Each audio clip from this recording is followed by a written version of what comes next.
What up, everyone? This is Mr. Lord, Dr. Professor, Dark Joker, here with another edition of Traditional Fans with Opinions, where I'll give my reviews for whoever I watched, read, or played today. And who are Traditional Fans with Opinions? That is myself, and that is you, the viewers. With all that being said, on with the reviews. From Overshadowed to Overpowered, episodes 2 and 3. So in these episodes, if Tall learns now he's reincarnated to 400 years in the future, his father, Dorthork, caught in the sin of Eftal's past life. So, yes, the main character is his own ancestor. Yeah.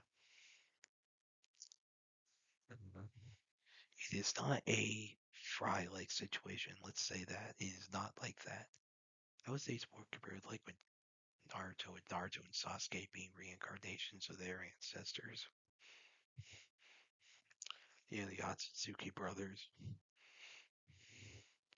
Basically, like that, it ain't like Fry and Futurama. That'd be another problem. Now, Eftal's mother is a mistress, so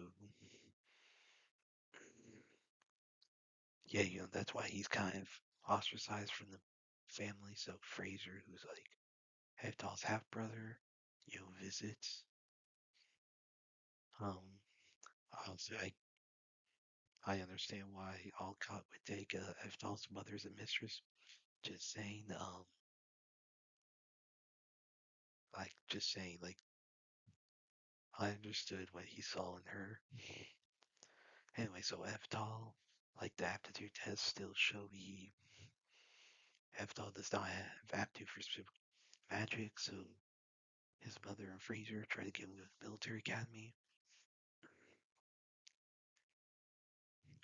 So, but Eftal wants to go to the magic school, so Fraser agrees. It's like, hey, if you could, because Fraser can't do magic. So, what he says is if you can replicate a same spell, if Eftal can replicate the same spell he does, then he could go to magic school. But if not, he's gonna go to the military academy. Eftal agrees. So Fraser does like this level 4 like spell. Eftal does it very easily to like level 9, whatever. And Fraser like passes out in shock. When Fraser wakes up, Eftal blames that was a dream, and he agrees to go to the military academy, saying he couldn't do it. But Eftal trains on his own. So by age 10, Eftal has become a good swordsman. And so Knight Commander Moria tests him, like spars with him, and Eftal wins using karate moves from when he lived from his life in Japan. And Moria agrees to enroll Eftal 15 into Zul Military Academy. And he says Moria says while he lost a fight, he did win the swordsman part. And so Eftal plans to run away to Magic Academy 14, but he's summoned by Orcott. Orcott's revealed to be basically a scummy prick. Um, so he sees Eftal as an embarrassment since he has a magical aptitude. So Orcott decides to have his eldest son Jokum duel Eftal, basically to embarrass Eftal. So Eftal's pissed that his descendants are pricks, and when Jokum mocks Eftal's mother Iria, Eftal very easily defeats Jokum and humiliates Orcott. Eftal tells Jokum that if he mocks his Iria again, that he'll kill him. Eftal thanks Orcott for inviting him and then leaves. Now, 2 weeks later, Fraser and Moria arrive with a baby. Basically, what happened is, so So the barbarians attack the kingdom, and then the first minister, who is the eldest son of the previous king, but since the second son was the more talented, second son was made king. So the first minister wants to kill the current king's son to become basically become mayor. So Fraser and Moria evacuate the prince. They're trying to find the main army so they can protect the prince. And they also have evidence that Orcott is conspiring with the first minister. So Eftal volunteers to join them. Moria is happy to have Eftal because it's more help. But Orcott and his mage army attacks. So yeah. And then basically Fraser asks for Orcott to negotiate. So Orcott walks up to him and does a magic on Fraser's up. He orders his mages to kill Fraser with a level 6 spell that Eftal made 400 years ago. So Eftal gets pissed and basically he freezes the forest. Then he wipes out all the mages and he captures Orkan Jokum, which leads to Orkan Jokum being hanged by the king. So Fraser's then the new duke.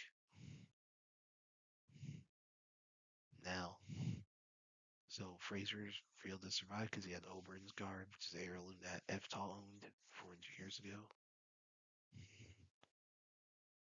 So Fraser and Moria agree to keep Eftal's level 10 magic secret, and they support his desire to go to Magic Academy. But Moria wants to train him in swordsmanship until he turns 15. So yeah, I thought these were good episodes. The magic stuff was cool. How Eftal just beat the crap out of Olcott, Jokum, and their minions was freaking awesome. Like, he just wrecked them. So yeah, I thought these were good episodes. You know, interesting how the royal family treats Fraser and Eftal. So yeah, like these episodes. Looking forward to the next one. The Exiled Heavy Knight knows how to game the system. Episodes 1 and 2. So in these episodes, Alimus Edvon is the heir to the Edvon family. So he does the ritual Divine Blessing, receives a warrior class. Now when he's doing the ritual, he remembers that he lived a previous life where basically he played a video game called Magic World. And so the current fantasy world he lives in is basically modeled the same way as Magic World. So Alimus gets the Heavy Knight class, which was his favorite class in the game, but it's considered to be a difficult class in this world, so essentially does very little damage. So he's Alimus, his father rejects him, and Malice, who's the daughter of a branch family, does the same ritual and gets the Master Swordsman class. So Alimus' father adopts Malice as names her the heir, and disowns Alimus and exiles him, tells him not use the Edvon name, or else Alimus will be killed. Now Alimus, becomes an adventurer. So he comes across another adventurer that's being pursued by Rana frogs. So he uses his you know his abilities as a heavy knight to use his defenses to destroy the rain of frogs. And he calls himself Alimus the Heavy Knight. So the adventurer introduces himself as Aris, thanks him. So Alimus rejects a party offer from Aris because he doesn't want to share XP. And then, but they still walk around together for a little bit. Now, level 16 Arondite spider attacks. So, Alimus use some skill points to get disarm, which can reduce enemies like the damage. So he uses his stats in order to reduce the spider's attacks. And then like the spider's defeated, Alimus gets up to level 12 and he gets his heavy armor level 15, which gets him parry. Now Alimus is poisoned despite defeating the spider, and so Aris helps him get to town. So once he recovers, he registers to Rondom Guild's F rank. Now he needs an E rank in order to level up his heavy armor skill. So he asks for a promotion. He sells the magic stone of spider, and he asks for a promotion quest. Now a lot of them other adventurers are looking down on him because he's a heavy knight. So he takes part in the raid quest, but his teammates concern him. So yeah, I thought these were, as far as the story goes, I thought these were decent. As the animation, so the 2D animation's fine. The 3D, for like the backgrounds, is freaking terrible. It's so jarring. I don't like it. I wish it was a. They should have just kept the 2D animation throughout the whole thing. That would have been so much better. But as far as story goes, the story's good. So I would say these are good episodes. Looking forward to the next one.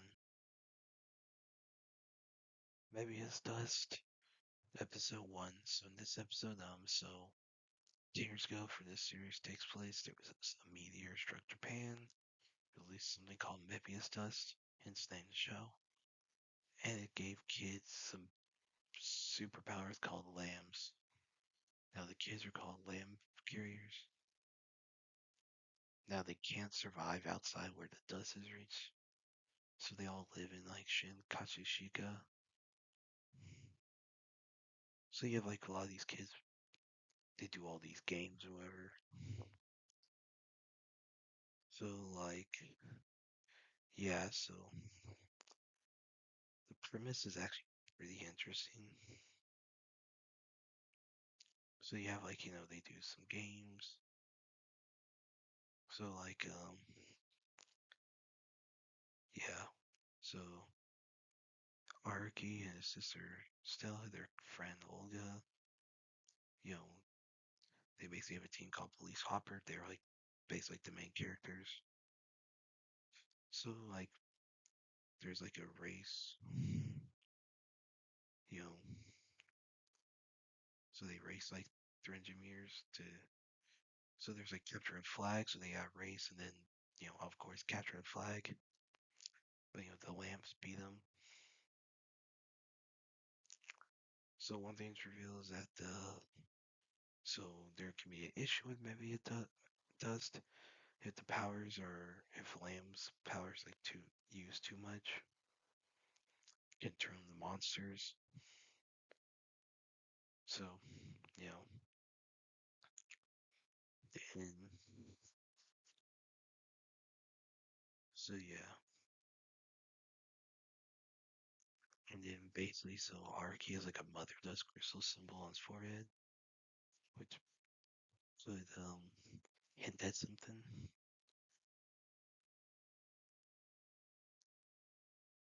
Yeah. So and then there's like a risk of mutation there in the game. And so a doctor named Yuta asks Haruki and his friends to help in some experiment. And we'll see like how that all goes. How that affects the rest of this series. But yeah, I thought it was a decent, episode. That obviously they're introducing stuff. So yeah, I thought it was you know, yeah, I thought it was a decent episode. Interesting how they handle this. Could be an interesting premise. Like the games, I think could be cool. The superpowers could be fun. But yeah, so That was a good episode. Looking forward to the next one. And that's it. Did y'all like the stuff I reviewed? And if you have your own opinions about all that, you can put all that in the comments. Thank you for watching, and like, subscribe, and all that. And look forward to the next video.